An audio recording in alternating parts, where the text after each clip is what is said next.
Okay, I think we have everybody. And it's 6:07, so let's start. Okay, so hi everybody, welcome. Thank you so much for joining us tonight. My name is Isadora, my pronouns are she and her. I am an engagement producer at Retro Report, a nonprofit independent newsroom that makes short documentaries that give context to today's headlines. Our stuff is on YouTube, so if you haven't checked this out, do so. Thank you for answering our poll. I'm going to share the results with you right now.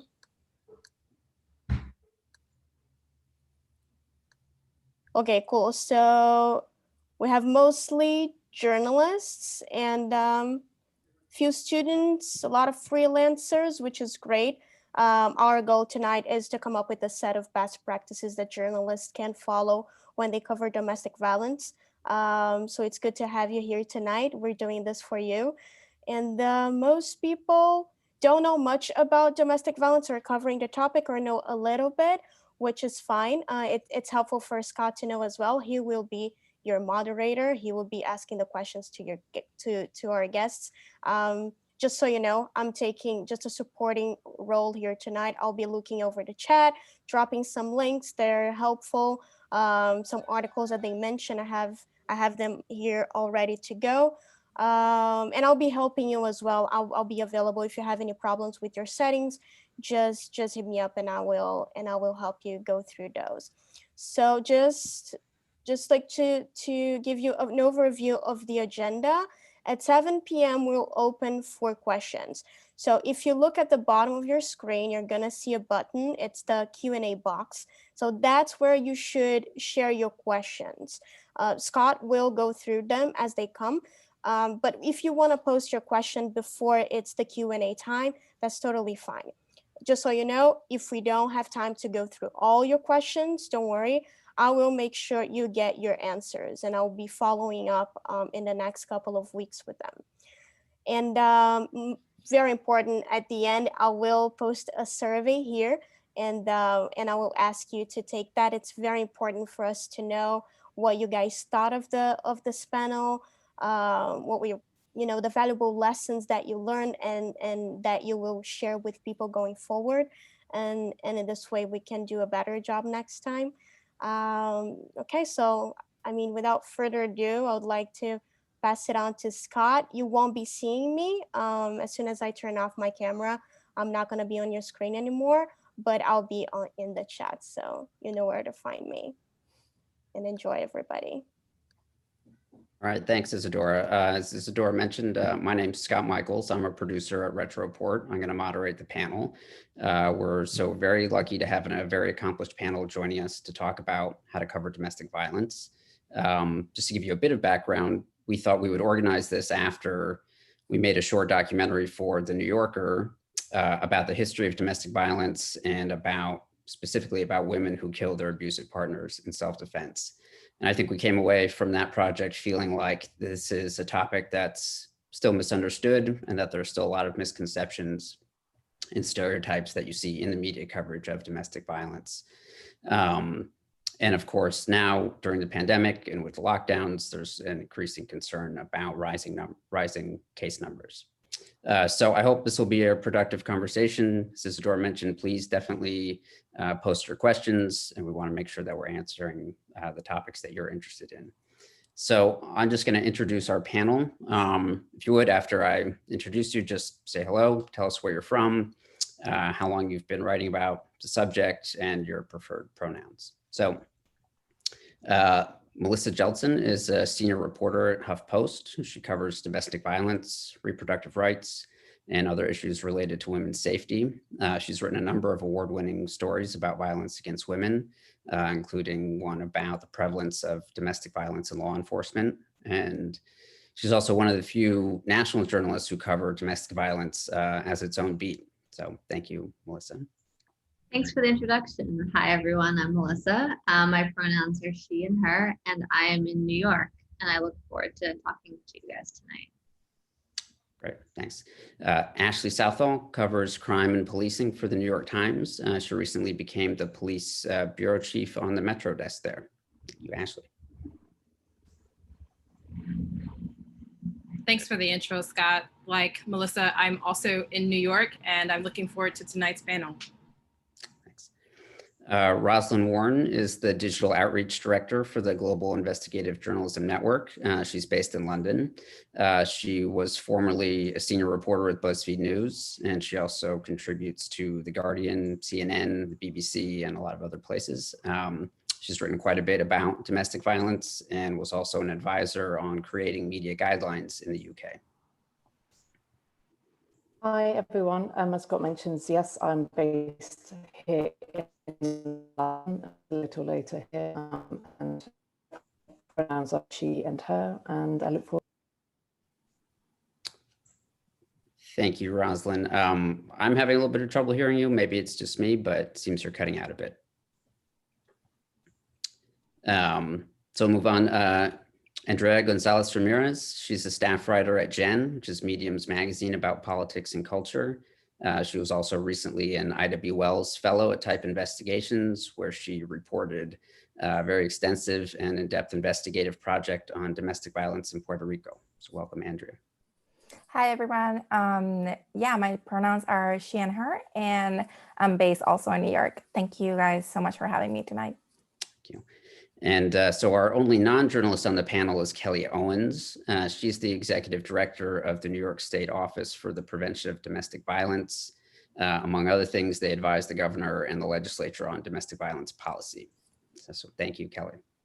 Thank you. I'm in Albany, New York, and my pronouns are she and her, and can't be more thrilled to be here with all of you to talk about this important subject. And thank you for taking the time to do so. Thank you. So I wanted to start with you, Kelli. Your office fields a lot of questions from journalists. You also did recently a review where you looked at about 200 news stories about domestic violence that were written in the early weeks of the pandemic.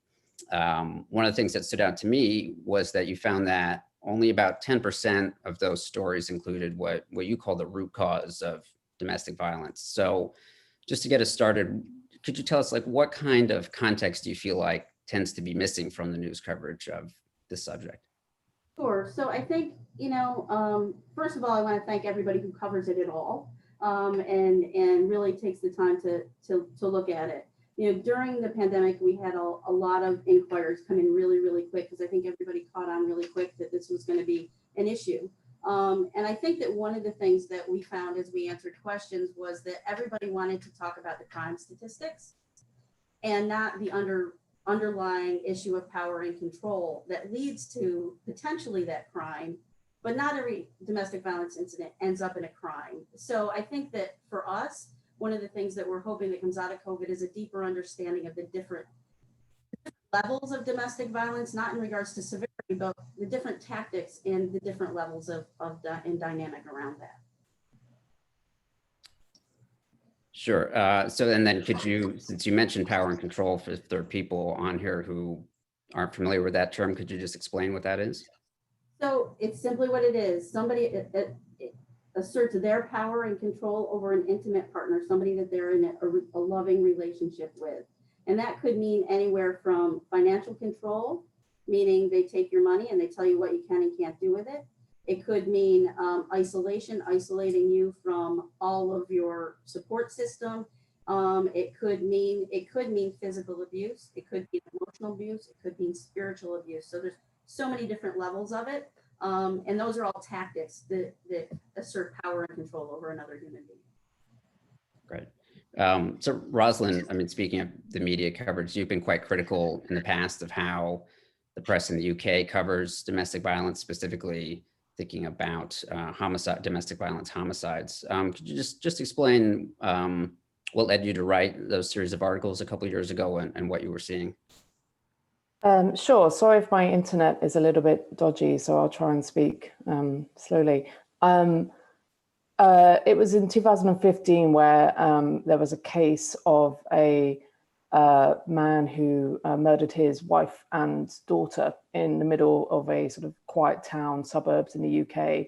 And at the time, I've always been followed coverage about domestic violence and reported a little bit on it. But when that story broke, I was just dismayed by the number of articles that painted the abuser and the man who perpetrated the crime as a victim, and that showed very little respect and dignity towards the two victims of domestic violence. There was next to no mention of domestic violence or homicide or family annihilator or any terms that researchers and experts would use in a typical story.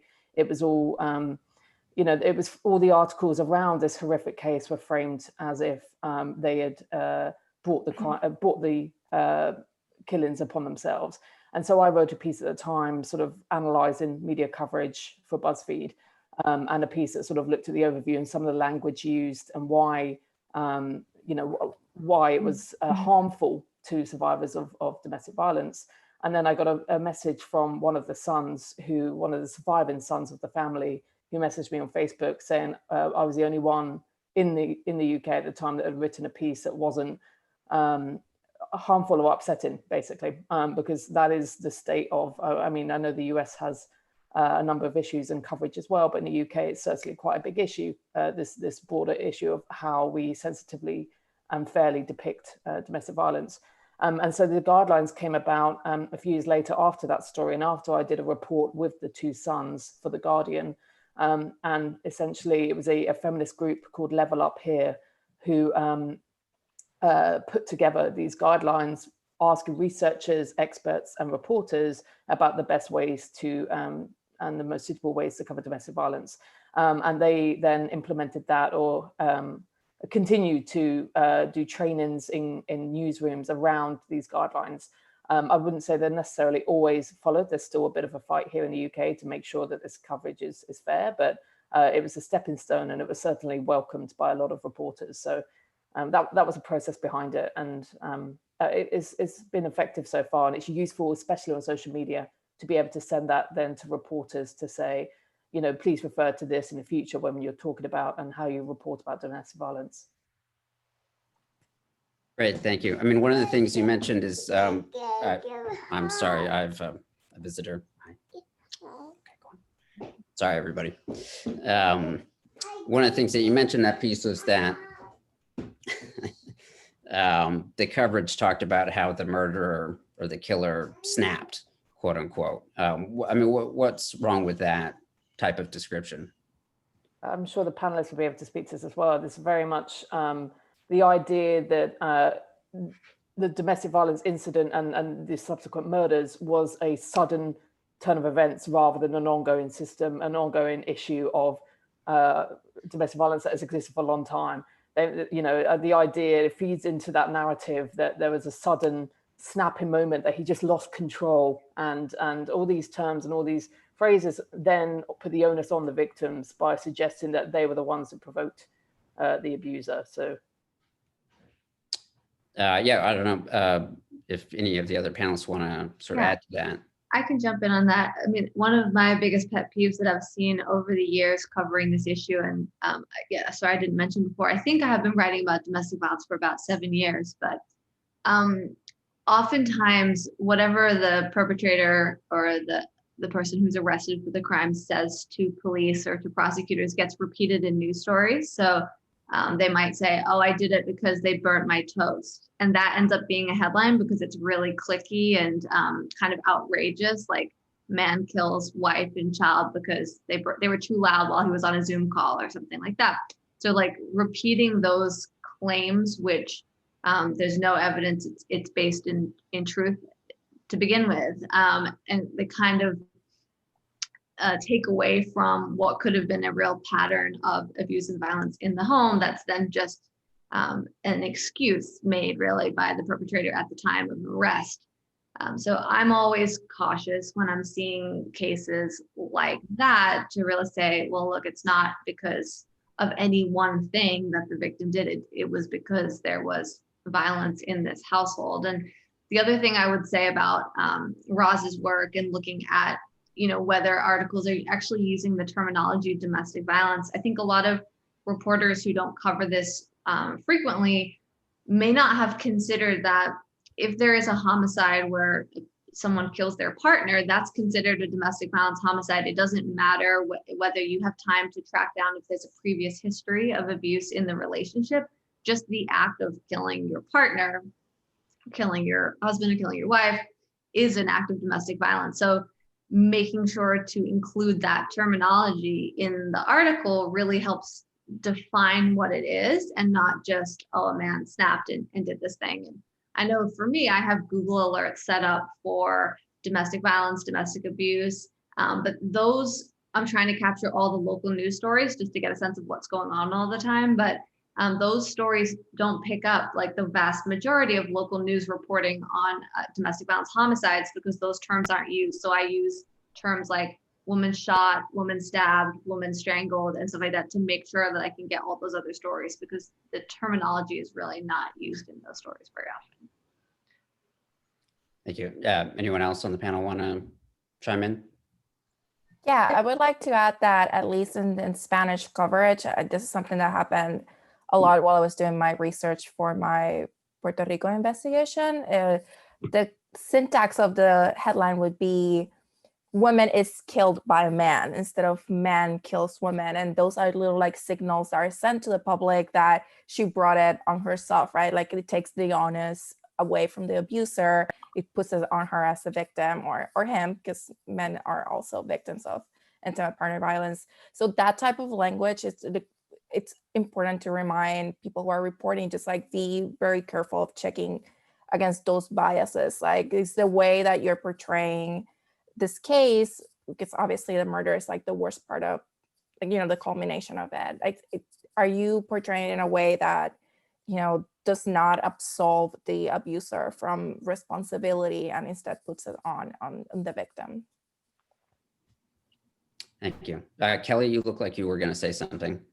Yeah, I mean, I think what's important to remember is there's probably always a pattern of abuse, some kind of abuse that leads to that event. And, you know, I think that we often are always looking for the reason, right? The reason that it all happened in this one little incident. And I think that that's, you know, to the credit of all of you, you go beyond that and look for what was the underlying root cause, not that reason for that one particular event that was tragic. So I think that those are the important things to kind of look for. We review fatalities here in New York around domestic violence, and there's certain triggers that we know are things to look for. And, you know, if somebody often says that they're going to say they're suicidal, often that is a very, very important trigger for people to understand that not only that is that individual talking about suicide, but they're probably maybe talking about their partner and the death of their partner as well. So it's all of those dynamics that kind of play in that are deep in this issue. Right. And since a number of you brought up language, are you using the phrase domestic violence, intimate partner violence, survivor, victim? What, do you have preferences? I'll start. My preference is for survivor. Although sometimes, you know, we run into pressure with editors where they're like, well, maybe it wasn't a fatal attempt. It suggests that the person might have died. So I try to use them interchangeably. Definitely use domestic violence, and I use it inclusive of not only intimate partner violence, but elder abuse and child abuse. One of the most important things I think is like for people to familiarize yourself with what domestic violence is. It's often thought of as physical violence between intimate partners or from one partner to another, but it's so big and takes so many forms. So you just kind of need to, you know, if you're taking the subject on, you know, for the first time or don't have a lot of familiarity with it, the first thing I would look for is kind of a primer on what domestic violence is and what it looks like. Well, Ashley, do you want to elaborate on what other things encompass domestic violence other than physical violence? And maybe you could also explain one of the other persistent things that seems to come up is this question about why might a person stay in an abusive relationship, which is, I think, a very complicated question. I think Kelly touched on this earlier, that domestic violence can be child abuse, it can be elder abuse. If someone beats their partner, there's probably a possibility that they also beat their children, for example. But it doesn't have to be physical violence. It could be tech abuse, where they're monitoring your phone or have your passwords and are trying to, surveilling your activity. They could put an app on your phone that lets them check where your location is when you have no idea. There's financial abuse, where an abuser could be pressuring their partner to hand over a certain amount of their money, or to look at their transactions and see where they're spending. So it's just there are plenty of primers that explain in very layperson terms what domestic violence is and who it affects. I would add to that another big component of intimate partner violence, I use domestic violence and intimate partner violence interchangeably, but it can be sexual violence, like a coercion, like people who are forced to have sexual relations with their partner without, against their will. And another component I would say with survivors and victims, when I've interviewed survivors, that's my preference, but I usually ask, like there's people who in the process of healing and in the process of dealing with that trauma do not see themselves as survivors, they see themselves as victims. So kind of like giving them the autonomy to decide how to describe themselves is, like, to me as a reporter, is very important.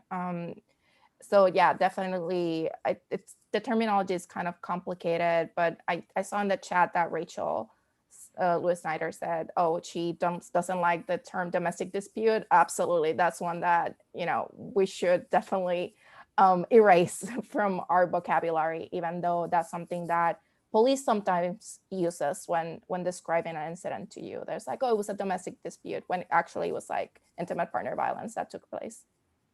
Right. Sorry, Melissa, were you going to say something? Or I was just going to say that I have noticed that advocates are now, or some advocates that I've been speaking with now, say victims and survivors. So like both, they're encompassing both. So I'll generally use both and use both in a piece, depending on the sentence structure and what I'm talking about. Yeah, I generally use both. It's more inclusive.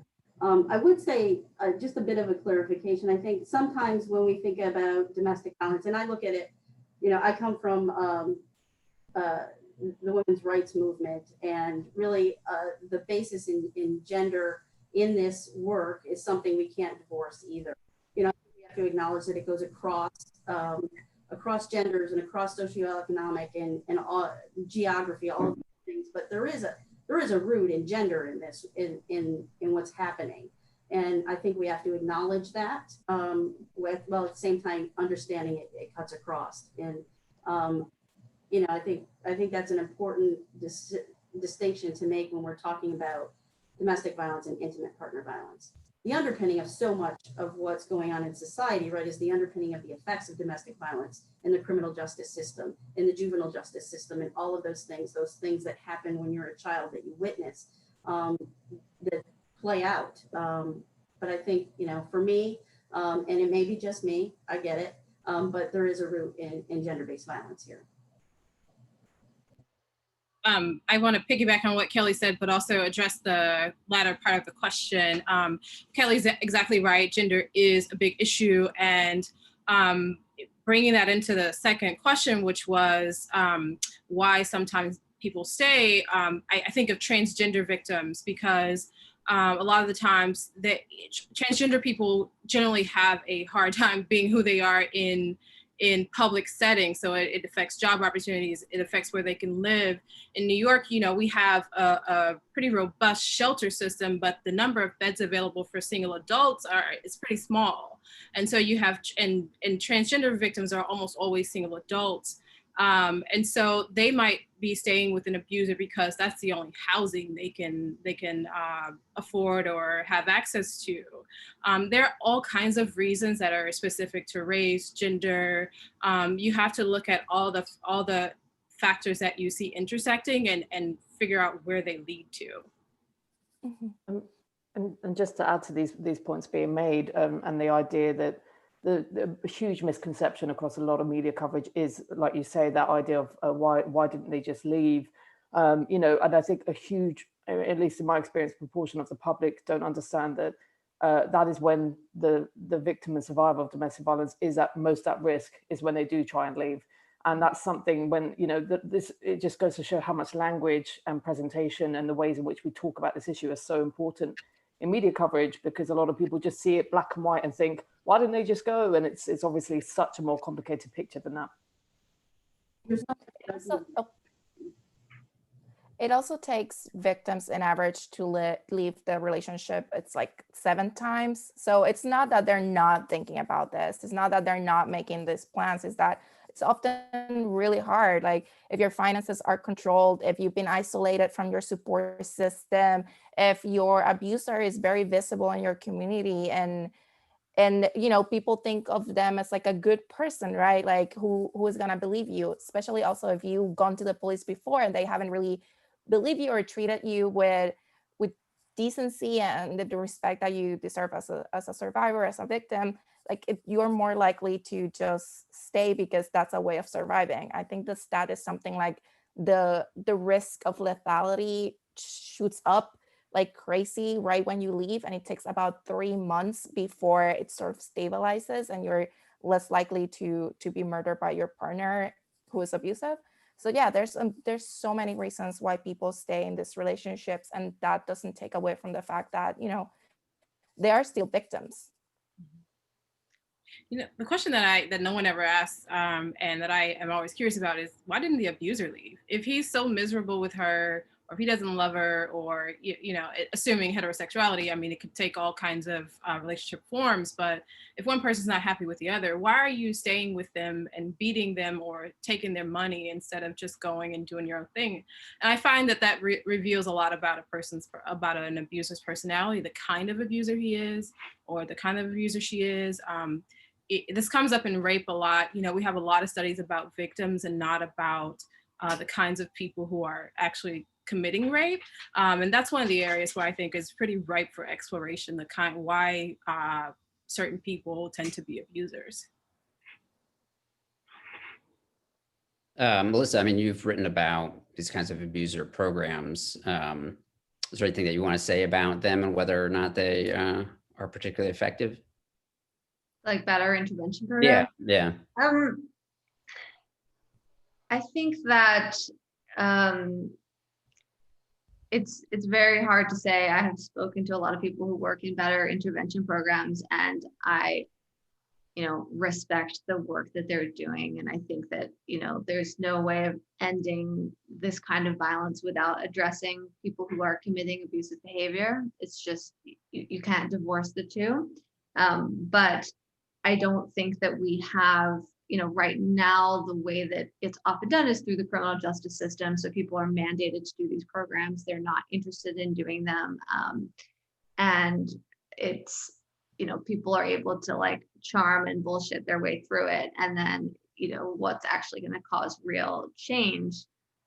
So I'm not that hopeful about them, although I think like, I do think there are people out there who are doing incredible work with betters, and I value that work, and I think it is really important. I think from the work that I've done, and it's kind of surprising when I look back at all the stories I've written about domestic violence over the years, and the number of actual abusers I've been able to speak to is so low compared to the number of victims, right? Like most of the time, the abuser is either incarcerated or on the road to being incarcerated and has a lawyer and doesn't want to speak to me, or they're deceased, murder, suicide type situations.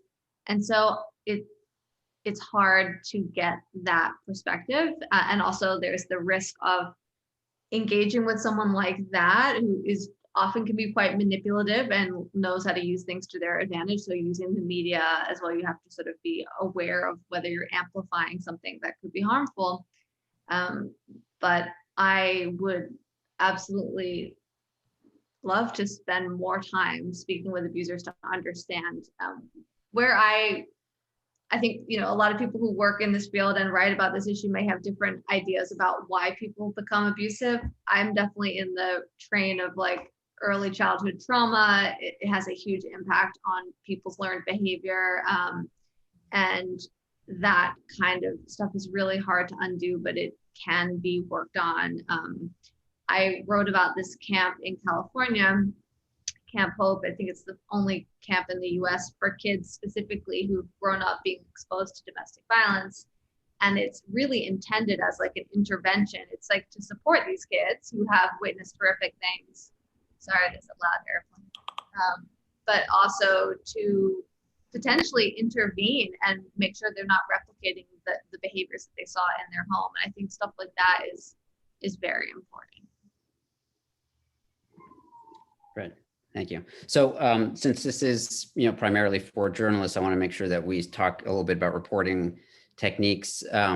So Andrea, when you set out to do your project in Puerto Rico, I mean, how did you prepare for the interviews that you were going to do there?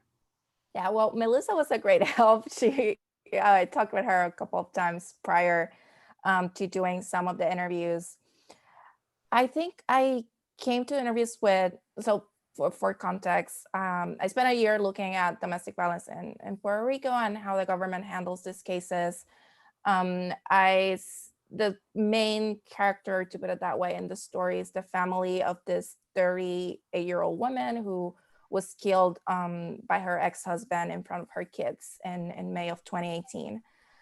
So for that story, he committed suicide afterwards. So I was not able to interview him, right? It was a case of murder-suicide. So sitting down with the family was, coming from a place of all of empathy and just, allowing them to welcome me into their space and have to relive this really horrible thing that happened to their daughter and kind of relive the abuse that she underwent. But for the piece, I also talked with a lot of survivors and a lot of advocates. And with survivors, often what we do as journalists is we want to get the story like this, right? We just want to jump in, get the quotes and get out. And you cannot really do that with survivors. Like, they don't owe you their story. So for me particularly, when I started talking with people, first I spoke with them off the record. And it was like, you can just ask me whatever you want about my story, my career, my family, just like, let's get to know each other. And after you develop some sort of rapport with someone, then you start doing like on the record interviews. But the conditions for those were entirely set by the survivors I was speaking with. So they decided the place, they decided the time, they would decide when to stop. I gave everyone the alternative to pull out of the story if they wanted to. And that's something that, I would not do that with a politician. I would not do it with someone in power. But in this case, again, they did not owe me anything. This was not my story to take. It was their story to tell. So the conditions, like they set them up. So yeah, it's just survivors don't tell their experience in a linear way. So it was a lot of, sitting down with them, just staying silent, letting them talk. And then you would just slowly probe and try to get more details or get an accurate timeline. And just sometimes, they would start crying or they would just say like, I cannot do this anymore. And then you just have to be like, okay, we can talk about something else. We can, discuss something else until you're calmed down and you feel like you're in a space where you can continue this interview. But yeah, I think if anyone else has other descriptions of how they do it. Yeah, Melissa, I mean, you've interviewed a lot of survivors. Do you have any advice on either how to approach people, how to get people to open up? I mean, I think a lot of what Andrea just said is what I do as well. I tried to, especially when you're interviewing someone who's probably in a highly traumatized state at that time. A number of stories I've done have been right after like a homicide or, multiple people being killed. I'm trying to talk to the people who are left behind and they're very, very upset. And I just try to let them know that they are not required to speak to me, that I'm not the police. Like sometimes I think people don't even understand, like you don't have to talk to a reporter. So I say, look, you don't have to talk to me. I think your story is important. I want people to know, who your family was, who's gone now, or what happened. But I want you to feel comfortable with it.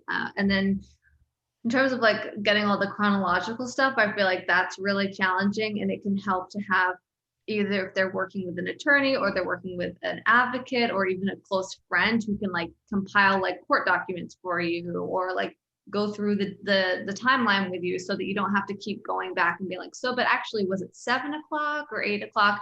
I always like check everything with them before it runs to make sure that they didn't even tell it to me incorrectly, which happens. But if there's other people that you can lean on to get some of the other information. But yeah, I mean, it's really hard doing those interviews. I just, in my head right now, I'm thinking about this woman who I interviewed, and thinking back on it, I'm like, I don't even know why she agreed to do this interview. She had, her 3 children had just been shot by her ex-husband, and he had shot her. She had a new boyfriend sleeping next to her, and he shot him, and the bullet went through her. So she survived, but the man in bed with her died, and her 3 children died. And I flew down to Texas, and I met her in the hospital room where she was still, the shot luckily was very minor, but I was with her while she had no clothes because she couldn't return back to her house because it was a crime scene, and had to go to Walmart. And she described like going to Walmart to buy clothes and seeing some kids in the aisles and being like reminded of her kids that had just been taken from her. And like, that was a really hard interview that I did with her. Like, I was crying as she was telling me the story because it was so fresh. And luckily that one was facilitated by an amazing advocate in Texas who worked with her. And like, as soon as this crisis happened, just like stayed with her from that moment for probably a week, making sure she was like fed and like could go through her day. And so that woman was incredibly helpful and helped support that story. Yeah, there's a question about how we find cases. I can't remember how I got connected to that one, but I think it was at the time I'd done a lot of tracking of like mass shootings. And so because 4 people had died, it would be considered a mass shooting. And yet it was the kind of one that got no attention. I think it was around the time that there was another Texas mass shooting at a school, which got a ton of media attention.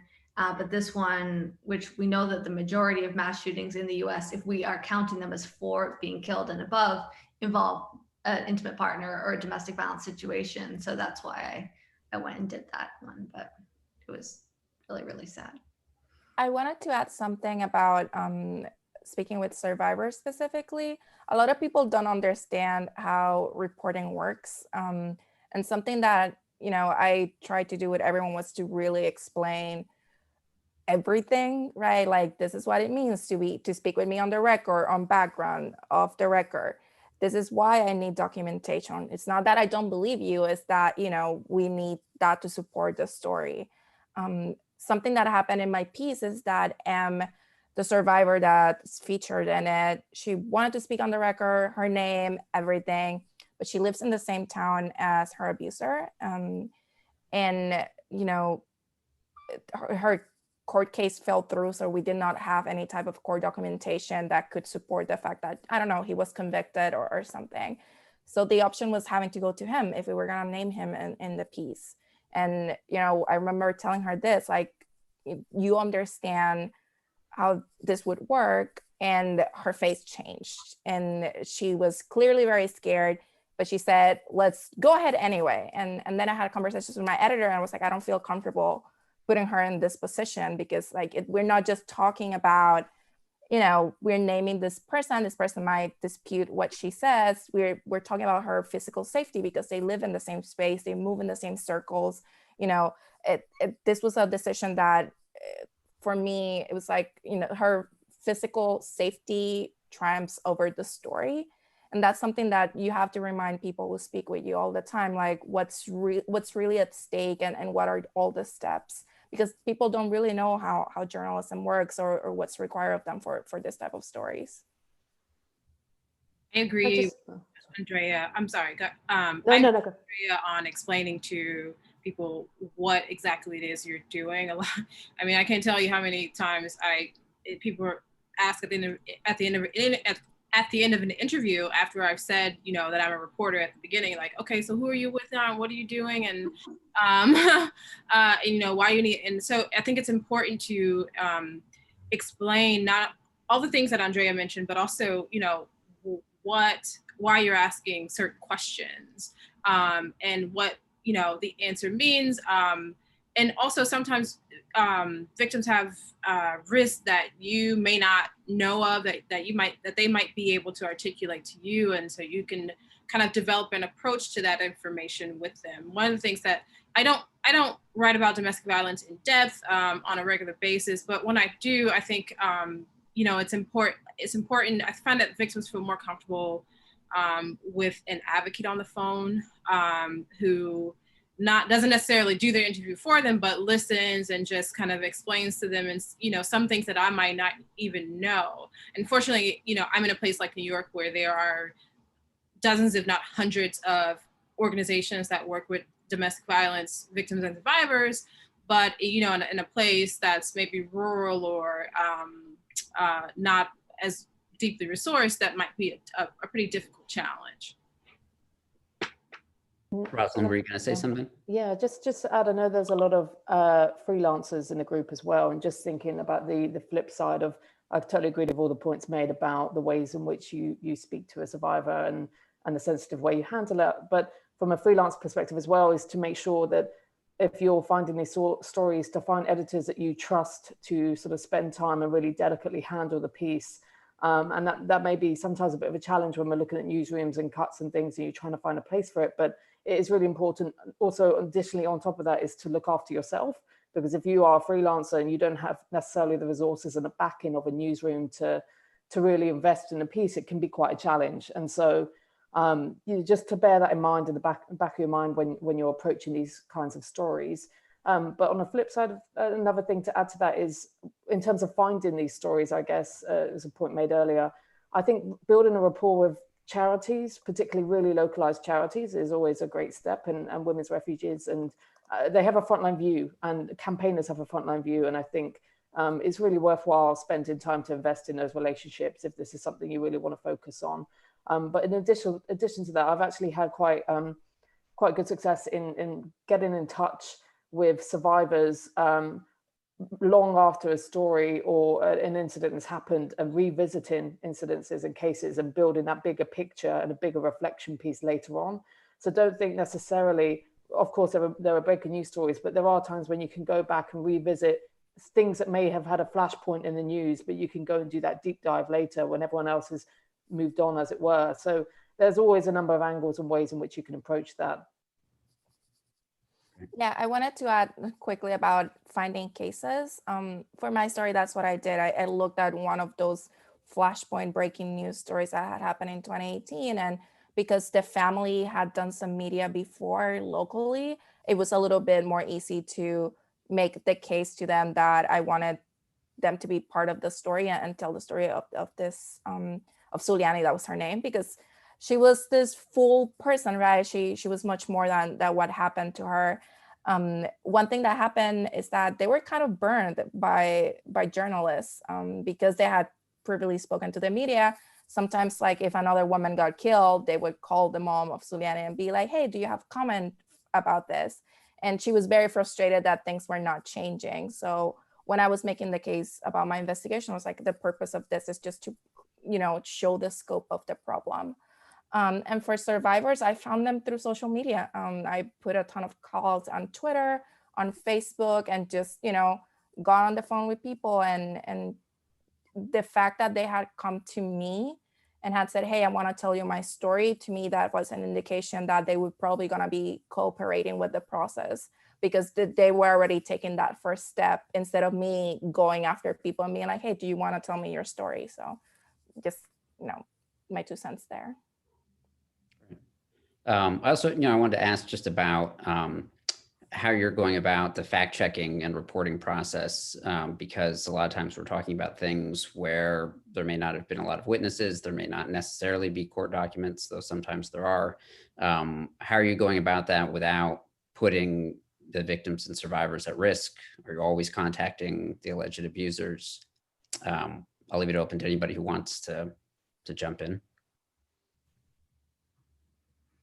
You want to go, Ashley? No, you started. Go ahead.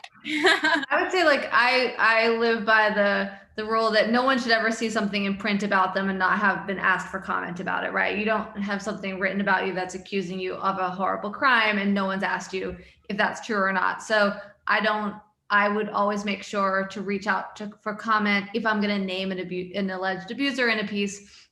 Usually the kind of stories I'm doing, this person does have a lawyer at this time just because of the nature of the stories that I'm writing. So there's a way to get comment that's not necessarily going to endanger the person. And I would talk to the victim or survivor about it. If it's not the kind of story where it's safe reaching out to the person, then I would usually not be naming that person and have a pseudonym for the survivor. There was one story I wrote about a state trooper in Delaware who had abused 2 different women, and both of them were in witness protection programs.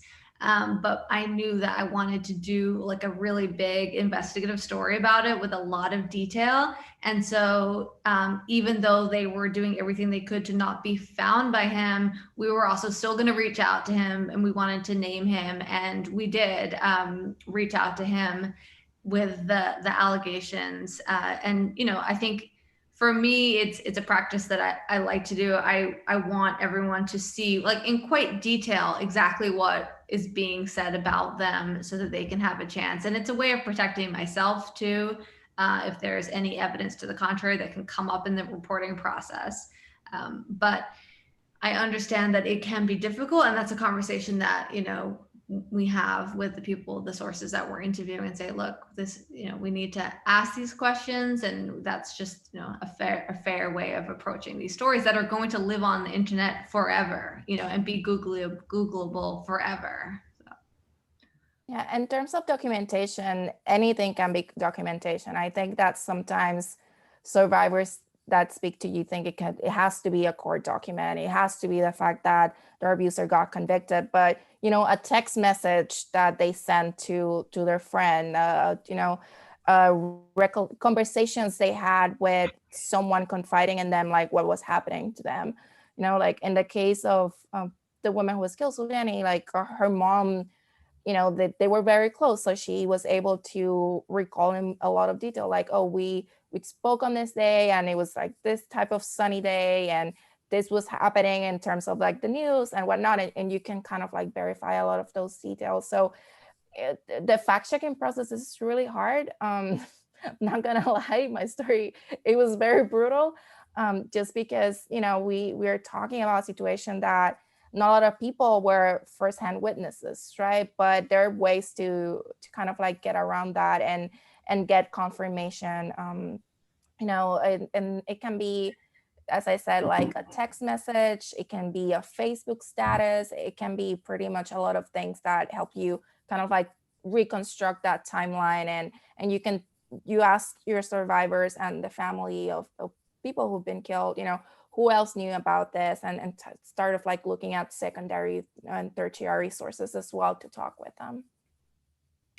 I would also say that, you know, sometimes in addition to, Melissa was talking about reaching out to the person who is being accused of the abuse. And a lot of the times, you know, when I do have a chance to report on domestic violence, I do say, listen, I'm going to have to reach out to him. You know, what do you think he's going to say? And how do you respond to that? Do you have anything that might help you in kind of this, elevate this beyond a he say, she say, because that's what it comes off to a lot of people as. And some victims will tell you, you know, he's gonna say X and that's not true because here's this, like you said, Andrea, text message. You can even see it on his Facebook, there's a video. So there are all kinds of leads they will give you to follow up on. And then when it comes to most victims probably don't go to the police, but they're in some places, well, not in some places, but sometimes a person who's accused of abuse has a criminal past that might be indicative of violence. And so you can ask your state corrections or police or your sources or whomever, you know, what kind of interactions have you had with this guy? What's his reputation? Is there anything there that suggests that maybe he is, you know, manipulative, abusive, violent, and that kind of helps with deal with the kind of portrait of the abuser. I'll just add that a lot of times, you know, I think that anyone who's covered this issue will know that abusers often accuse the victims of exactly what they've been perpetrating themselves, right? And it can be hard for police at the scene to understand what's happening, and it can be hard for the court system to determine what's going on. One just like really striking example is, and Kelly probably knows about this, is in strangulation cases. So often when someone is being strangled, it doesn't leave any marks on them, but they will scratch. If you're being strangled, you'll try to scratch the person who's strangling you. So then when the police arrive, a guy has scratch, or the perpetrator has scratch marks on him, and the woman has nothing on her. And I've seen a presentation of like 100 of these mugshots of men who had been strangling, has scratch marks, and then the woman is arrested because they couldn't tell that the strangulation had occurred. So it's really hard from the outside sometimes to see what is going on, and that's where additional reporting, talking to other people, like, will help clear up what's happened. Thanks. So since you brought up strangulation, you or maybe Kelly, do you want to just explain why that's such an important indicator? Strangulation is a lethality indicator because if somebody's willing to go that far, they're probably willing to go even farther. So strangulation, we've done a lot of work here in New York around strangulation and training of law enforcement around strangulation and what that means and how to handle it. It's one of those many lethality indicators that if it's taken seriously when it first happens in the first incident of strangulation, you may prevent an eventual fatality. Great. Well, I think that we're meant to start the Q&A in just a second. So there are a number of questions. If other people have questions, please post them in the Q&A. So I won't direct these to anyone in particular, but anyone is welcome to jump in.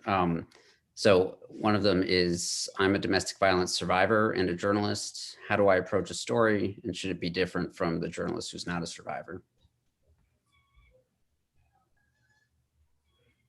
I'm not a survivor, but you know, I was reporting out about Puerto Rico, and I'm Puerto Rican, and I was coming to this story with that cultural knowledge and kind of like a sense of, you know, I have family members and loved ones who are survivors, and this was something I grew up like knowing about.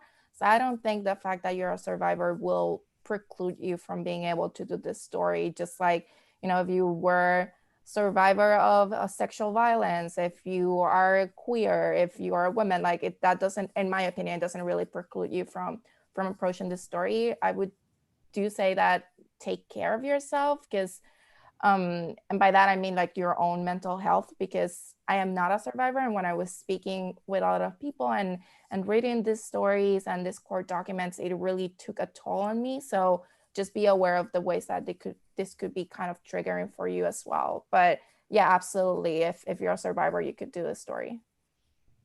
Yeah, and you know, we face triggers. People in this industry face triggers all the time, right? And how we cope with them and what we learn from them is really, really important. So I think your perspective is important. And you know, again, I agree. Take care of yourself and make sure that you know what might trigger you as you go into that.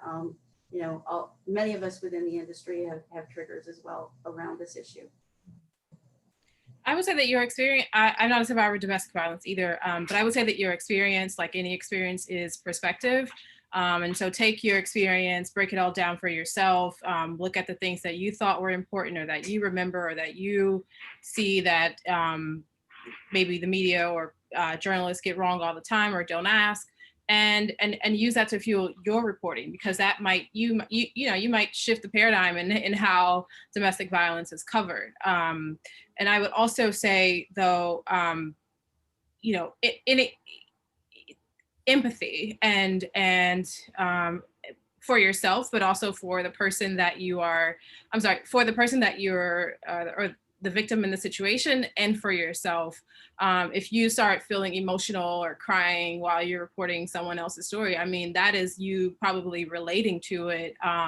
So do take care of yourself, but also know that you're hitting something important at that point. And then I would also say, though, you have one experience, but domestic violence plays out in many ways. And so it's careful. I would be careful in making sure that I'm not projecting my experience or my beliefs about what happened to me onto someone else's story. Anyone else want to jump in? Okay, well, so here's another audience question. Can you talk about how to contextualize domestic violence within the context of gender, race, and class of abusers and survivors while not reinforcing stereotypes about who experiences domestic violence and who it affects?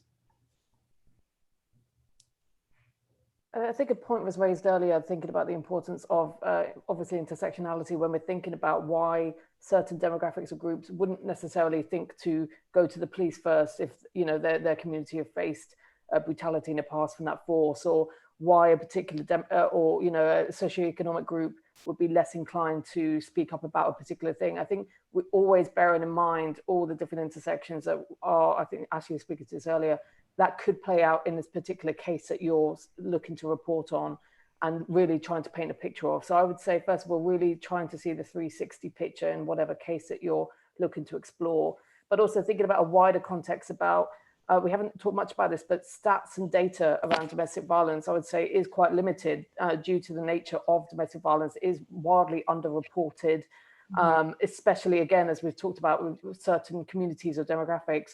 And there's also a lack of funding and resources from a lot of you know, charities that don't have the capacity to always report on and to report on cases. And broadly, even more than that, historically speaking, police underplay the crime. As we've said, they lessen it and, you know, refer to it as a domestic dispute rather than what it is as domestic violence. So it is tough when you're thinking about trying to pair together a real full picture, but also with quite limited stats. And so, you know, and when we then thinking about the additional stats of how, like we've talked about, emotional, financial abuse and so forth, I think really when you're approaching any stories to think about all those angles and do as best as you can with the data that is available, but be also critical of that data. You know, what is missing from that data? What don't we have? And you can talk about that in the report. You can say that there's a lack of resources and funding that really digs deeper into a particular data set. So try and keep all of that in mind, I would say. Yeah, Ashley, I mean, you've written about issues with sort of the lack of data, also with the fact that domestic violence isn't reported to the police, the fact that a lot of cases are dropped by prosecutors. Is there anything that you want to add? Yeah, I was going to say, you know, New York is so diverse. There's so many kinds of people in America, but especially in New York. And so the first thing I do is pick up the phone and call someone who works with a certain, if I have a case, for instance, that's, you know, a woman who is an immigrant from Bangladesh, I'm going to call an organization that specifically deals with South Asian survivors. I have that luxury because I live in New York City. So I think, and that person can also tell me that, like, look, in this neighborhood, we're also experiencing food insecurity and things like that. So, and, you know, and that can be a class issue because, I mean, rich people are going to have food, poor people might not. And that, then that also kind of works with the cultural factors about what kind of abuse is acceptable not acceptable, what kind of abuse is happening. And that person may also say, well, you know, in this community as well, there are often 3 or 4 generations in a household. And so it's the woman is not, the victim is not just being abused by her partner, she may also be facing abuse or by others in her household, or they just might, you know, tell her that it's not as important as something else, such as the income. So you just learn a lot by talking to people who work on the ground and know the community, the specific community or the specific kind of domestic violence they're dealing with. As the person who often gets the questions from all of you about that data, I just want to kind of contextualize a little bit around why it's so hard, and we know we have to fix it, right? Because if we think about how the domestic violence service delivery system happened, right? It happened in the I'm going to get a little wonky for a minute, the 70s and 80s, right? Where we started to really, it was more of a cottage industry of women helping women, right? And then it became professionalized and funded by the government and all of those things. So we put this, I like to call it a Weasley house, if you're a Harry Potter fan, together, and expect all of those systems to report to one another, and they're not, and understanding the dynamics of each one of those systems, the financial system, all of those things. We really struggled with that during COVID when we were being asked by all of you, as well as the governor's office, about what's going on out there. What does it look like? Well, I can give you criminal justice data. I can give you hotline data. I can give you bed data. I can give you a whole bunch of data, but what does all of that mean in one big picture is challenging for us to give to you. But I think we also have to recognize that it is now time to treat domestic violence delivery system as a true system, rather than individual neighborhoods handling all of those things. Particularly during COVID, we wanted to really figure out where did resources have to go in the system. It was really, really hard to do.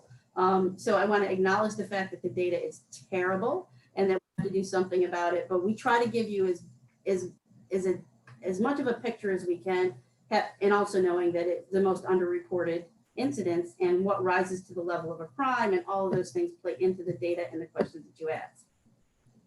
I just wanted to jump in and say that if you're asking yourself this question of how do I avoid reinforcing stereotypes or anything, like you're a step ahead of like a lot of people out there who do not even like try to think about this, right? Like when we think about stuff like, you know, violence within same-sex relationships, like a lot of people think like, you know, like, oh, a woman is with another woman, therefore like one of them cannot be abusive. Like, you know, interrogating those biases ahead of time, it's really important. And as Ashley said, you know, always contacting people from the communities you're covering, because that will help you have that context and that understanding, and even the history of like how these communities have been handling intimate partner violence or not, right? Like when I was doing my story, like I'm Puerto Rican, so I know that Puerto Rico is a pretty machista place, a pretty patriarchal place. So I did not need that context, like, because that was my lived experience there when I was growing up.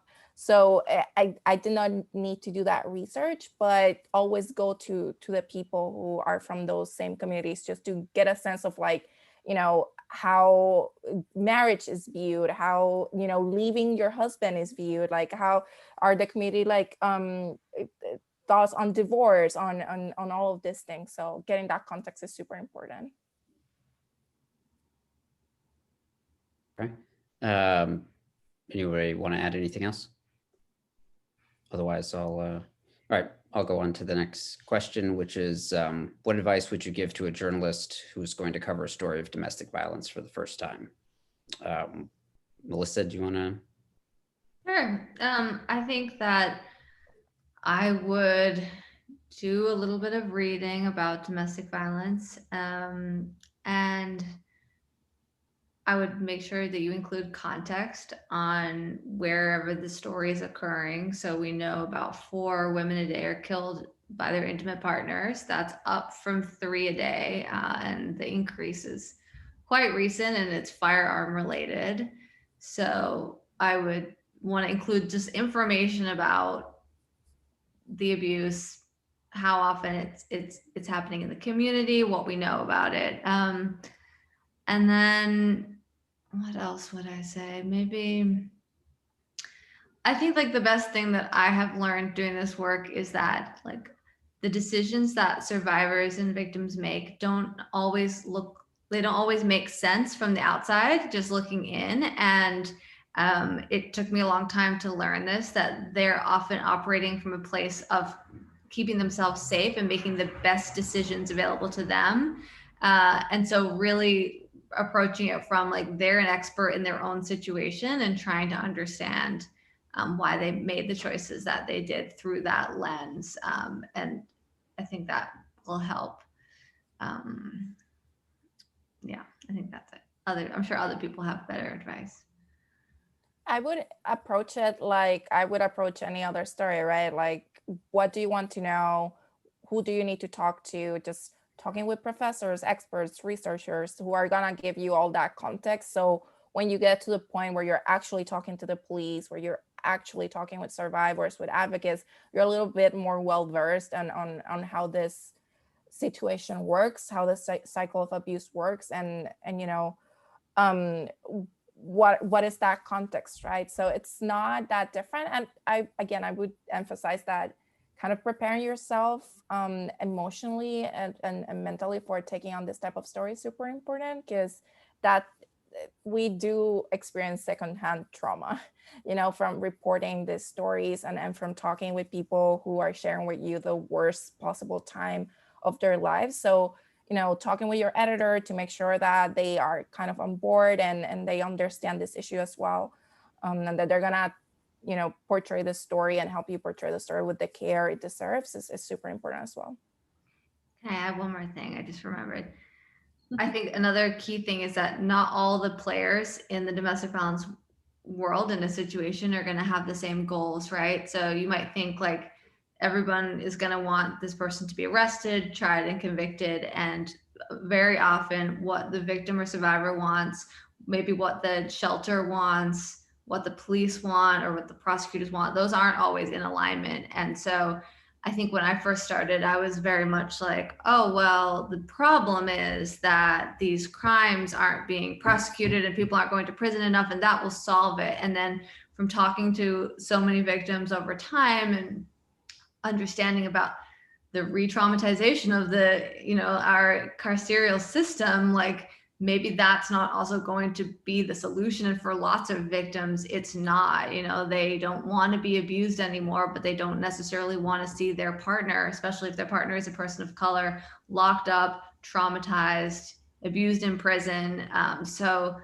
I think right now there's some really interesting stuff happening across the country with domestic violence organizations where there's a lot of examination going on about their role within the criminal justice system. And, you know, a lot of the funding is very aligned. So if you're getting funding from MBAWA, it's coming with a criminal justice lens. And a lot of people who have been in the movement for decades are asking, like, what are the consequences of us being so closely aligned with the criminal justice system, with seeing this as the only solution for violence against women? And who have we been listening to? Have we been leaving out some survivors who don't feel safe going to the police, who don't want their partner, you know, incarcerated for 20 years?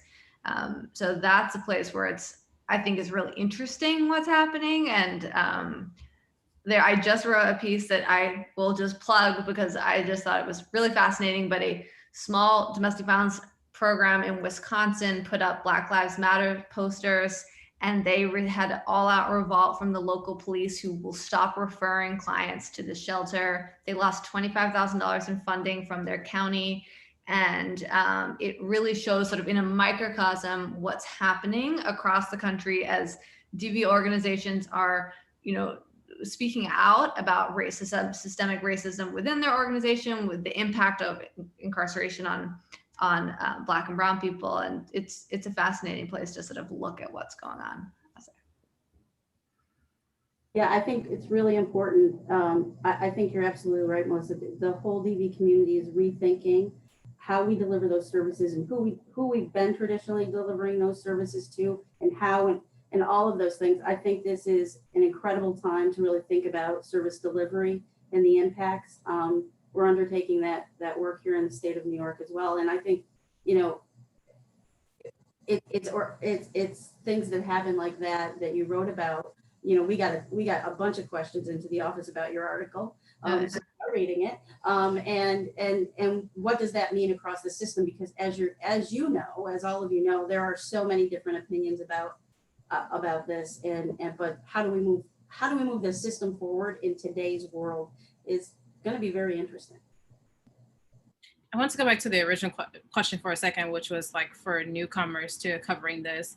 I just want to reiterate my earlier point about like Googling for a primer on this, because a lot of the times if you're coming to this new, you probably don't have the familiarity to recognize that there are different forms, but you're on this panel, so maybe you do. And I think that, you know, those primers kind of lead to research that kind of helps to direct your questioning. Someone in the chat also mentioned that a lot of domestic violence victims and survivors don't know that they've been victims of domestic abuse until they get out. And so when you're talking to someone who's still in the situation, you may not want to, you can use the language in your piece, but you may not want to use it in the interview, at least, you know, right away. Like, hey, I heard that, you know, you're a domestic violence survivor. Will you talk to me?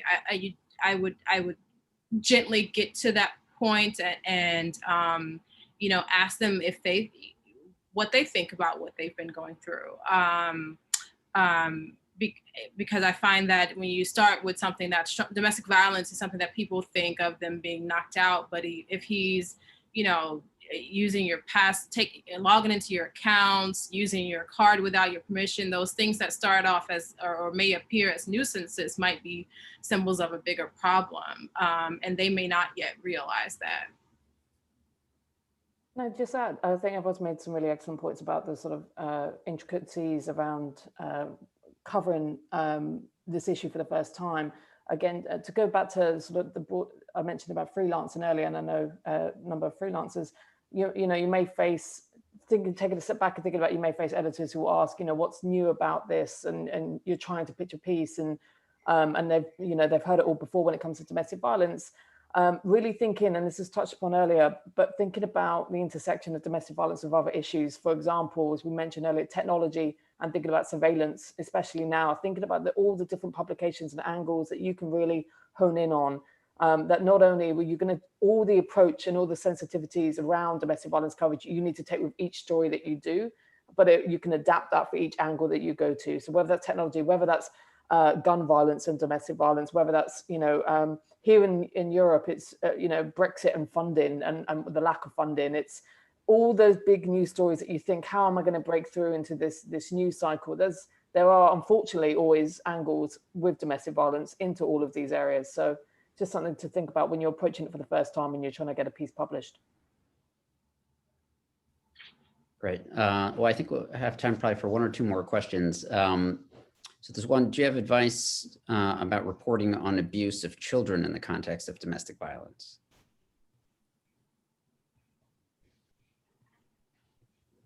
I had a recent case. I'm sorry I did not send Isadora this link, but I wrote about a child who was killed, and it turns out that the grandmother, that the police had investigated the family like 3 or 4 times, and the grandmother had gone to police before and kind of expressed her concerns about the abuse. I think the child had a broken leg or something as a newborn, and that child ended up dead.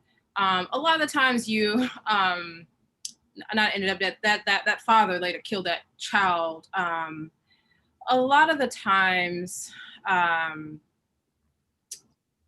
you know, there are relatives or neighbors who have been concerned. There are teachers who might talk to you off the record. You know, teachers are often, or caretakers are often the first to spot abuse, and they're the first to raise concerns. And New York teachers are mandated reporters. So think about, maybe ask your law enforcement authorities, you know, who is, or figure out from people like Kelli, you know, who mandated reporters are. And they may, even if a lot of the times they can't talk on the record, but if it's a case that really, that they really struggle with, they might be willing to talk to you on background. And then you can go to the family and say, listen, I heard this happen. That this child had a broken leg when he was 3 months old. What happened there? Did you go to the authorities? Or, you know, did you discuss it with your son or daughter or the child's parents? And also, social services organizations can tell you, you know, yeah, we see, or, you know, we may have had a case with this family before. They might be able to tell you what kind of a case it was. But I find that especially when people think that there has been an institutional failure, they will tell you a lot more about child abuse. But it can be really difficult, though, because it is a family court matter and there are privacy issues there. There's a true intersection between domestic violence and child abuse. And, you know, often the harm to a child is a method of control in an abusive relationship. There is some wonderful work being done by David Mandel. He does it across the world in regards to the intersection of domestic violence and child abuse. So any of you who are interested in this intersection, he is kind of the premier expert, and I would send you his way to kind of look at the work he's been doing. Yeah, I wonder, I mean, do you want to explain also the connection between exposure to this kind of abuse as a child, even if you're not the victim of abuse, and your likelihood of becoming an abuser as an adult? Well, I don't want to paint with such a broad brush, but with trauma, we know that there's the impact of childhood trauma, as I think Melissa and maybe Ashley mentioned earlier, of seeing domestic violence follows you for the rest of your life. And if you look at some of the studies around women in prison, 90% of women in prison have either been exposed to or been a victim of domestic violence earlier in their life. You know, those that are incarcerated in men's prisons have been exposed to domestic violence. And I don't know the statistic off the top of my head, I'm sorry. But the underpinnings of a lot of what goes on and how people cope and how people deal with it, you know, drug abuse, all of those things play into the fact that they've been exposed to the trauma early in their life. You know, some really great work is being done by Joe Torre's foundation, Safe at Home, that has a lot of work too, if people want to take a look at their work in the intersection of domestic violence and child abuse. Thank you. Well, I think this will probably be the last question, then I'll turn it back over to Isadora. What goes into your decision-making for how much detail of abuse to include or not include in your piece? I mean, for me, I don't need the gory details, you know, just enough to give the public a sense of what happened. I don't need to say that like there was blood gushing or anything like that. You just say what happens, and then you pick a detail that, you know, like a victim, a family portrait being nearby, or something else that the people reading the story can relate to. They, you know, the picture of the couple on the nightstand where the police found her dead, I think is more powerful than the knife in her chest. And so those are the kinds of details that we try to use in our stories. I would add to, oh, go ahead, Rossalyn. No, I was just going to say absolutely. And I think being respectful to the survivor and or the family of the survivor as well, when you're doing these stories, I think adding unnecessary detail, and as Ashley said, a sort of gory information that's not really adding to the story. You know, you're not writing a screenplay for a horror movie. This is a real life, this is a real person. So thinking about that and thinking about their family reading that piece as well, that should sort of keep in mind when you're writing it. Yeah, I would just say, just really consider whether the detail that you're including, are you just including it for clickbait? So someone takes a screenshot and posts it on Twitter, or are you including it because it adds to this person's lived experiences? I also think, especially when you're writing about this issue, just like remember that, again, like what happened to this person is not who this person is. So including other things, right? One thing that struck me when I was doing my investigations, like Suliani was this woman who loved to write poetry and have a glass of cheap wine. And she went back to school and she was kind of like remaking her life after this, like, you know, 16-year-long abusive relationship and this really contentious divorce. So to me, that was more powerful to kind of like remind the reader of her humanity, that it was just to say, here's how the blood spatter looked in the car when her ex-husband shot her, right? To me, that was like, that was not gonna do much to let the reader know that, you know, like what happens to these people, it's like, they're people too, right? They're human and you should have empathy for them. So when you are checking, just kind of like checking yourself, be like, does this add to the story in any way? Or I'm just including it because it feels like literary, or like it adds color or stuff like that. And this is where your editors also come in handy. Hopefully they will check you against those instincts, but if they add stuff or want more of those gory details, you should stand up and kind of be like, no, like it's your story, it's your byline. So don't allow them to kind of like, you know, sensationalize it a little bit more than it, you know, that it should.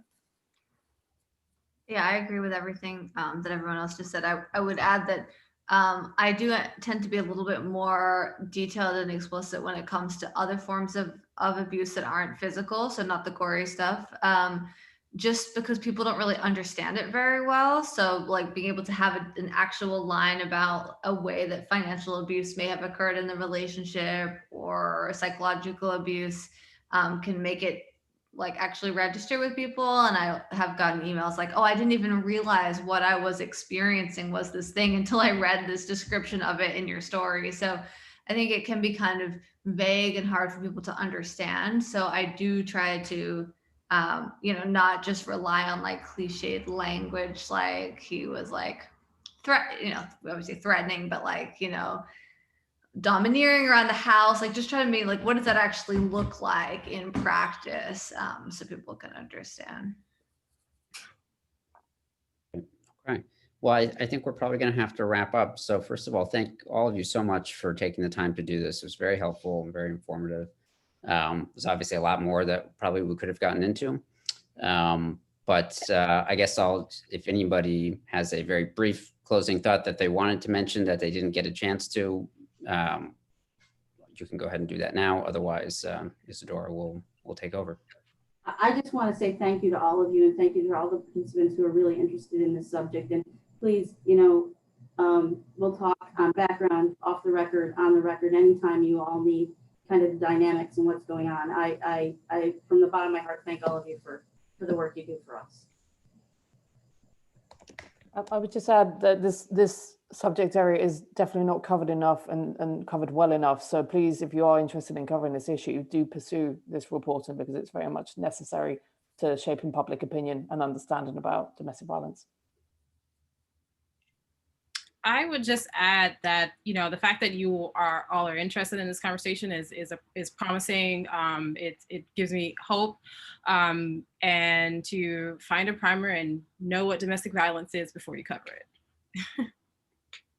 Yeah, I would just add that I cannot speak for the other panelists, but I'm always on Twitter, I'm always on email. So if you have any further questions or anything else that, you know, you just need a gut check or kind of like pick my brain, even though I hate that phrase, that's totally fine, right? Like, as someone who's reported on this for a few years, I want other people to be able to report on it with the care that it deserves, right? And the respect for survivors and for the people who've loved people who've died of or been killed. So yeah, I'm here as a resource. So if you need anything, like, yeah, just reach out.